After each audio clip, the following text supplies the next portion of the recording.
Hi everyone, welcome to my first Heart to Heart. Today I've decided to talk about letting go. I chose this topic after talking about it with family and friends for the past 2 weeks. It seems that we as people have a really hard time letting go. We know that we should, but we just aren't able to. So, why is that? We're going to talk about situations that are hard to let go. The first one I want to talk about is a job. If you're in a job and you find that you're no longer happy there, management is keeping you down, they won't they won't give you the raise that you deserve, they won't give you that promotion that you deserve. You've been there for X amount of time, you know that you've more than earned the position, but you're just not getting it. What should you do? My advice to you is look for another job. Clearly you have outgrown that position. And the beauty about looking for a new job is that you get to remarket yourself and you also get to make more money. So, those of you who are staying in a job because you feel like you have bills to pay and you have things, you have life, you have a family to support, and you're not in a position to leave, you don't have to quit. I'm not saying quit, but I'm saying change your thinking process. Instead of complaining every day about what they won't give you and who got the position and what this one did and what that one did, start using that energy to find a new job. This way, you can advance yourself, support your family, and be happy. Leave those disgruntled people back there. Now, when it comes to friendships, what should you do?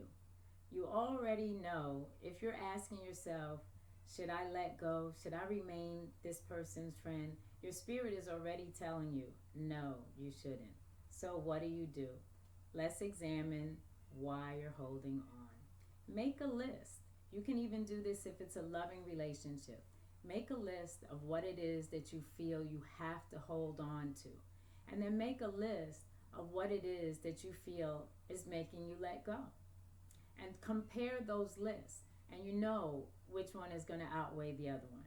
But if it happens to be that you still rationalize holding on, you need to then examine how you feel when you think about these people. Look at your list and all the reasons why you should let go. Think of how it makes your body feel. What part of your body reacts when you read number one of why you should let go? Think and feel how your body reacts when you read and acknowledge number two. And that's how you'll know if you should let go. When it's something good and something good for you, your body is going to respond the same way. Anything that's bad for you is going to produce a negative reaction. So if you're getting negative feelings about a person or about a situation, it's time to get out of there. That's your own internal spidey senses working, telling you danger, danger. What do? Leave the friendships. Find new friends. Find new activities to do. Maybe you join a gym. By exercising, your body releases serotonin. It helps you to relax. It relieves stress. That'll help you to make your decision. It'll help your mind be a little clearer. Join a book club. Just find new friends. And the other thing you have to do is stop talking about the negative friends. It's as simple as that. Because what happens is you start to infect all your good friendships. Because now you're talking about this one person to everyone. So everyone that you meet is going to remind you, hey, how's so and so? And then you go back into it. Oh, they did me this or she did me that. And then you get stuck all over again. So once you make that decision to let go, and let go. Tell your family and friends that you're no longer going to be talking about that person or to that person, and you would appreciate their support in making your decision so that you can move on and be happy and positive. It's the same with the job. Once you leave that old job site or once you make your decision to move on to another job, make sure that you no longer talk about the old situations, because then you're never going to be able to let go. It keeps you in that loop. Now, With a love relationship, totally different scenario. Hard to let go. I know, I've been there. But the reason why it's hard to let go is because it's more to do with the chemical reaction that our body takes on when we're in a loving relationship. When you meet someone for the first time, your body gets an automatic dopamine rush. If it's someone that you like, and it might be someone you don't even know them, you can look at them and be attracted to them. Your mind is going to send a rush of dopamine. Now, some people have a bigger rush than others, but that is the reason why it gets a little crazy when it comes to love. So we're fighting that dopamine rush, and for those of you that don't know, the dopamine triggers our pleasure. That's our pleasure juice. That's the pleasure fluid.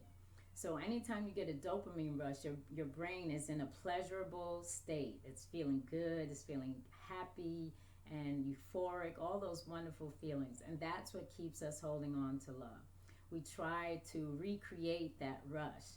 And sometimes you're able to, a relationship that's regular and harmonious, you're able to maintain that dopamine rush. But then there are instances where it's not able to maintain. So what do? Most people go crazy because it's like an addiction, it's like a drug. And so instead of letting go and seeking the pleasure somewhere else, they go into overdrive, a negative overdrive. They begin stalking, they begin complaining. Why aren't you talking to me? Why aren't you giving me my dopamine rush? But that's not what you want to do.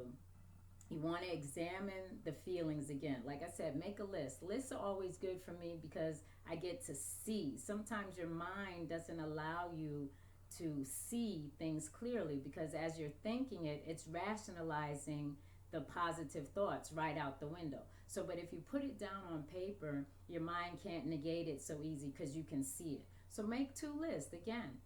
Why do I need to be in this relationship? What are the benefits of this relationship?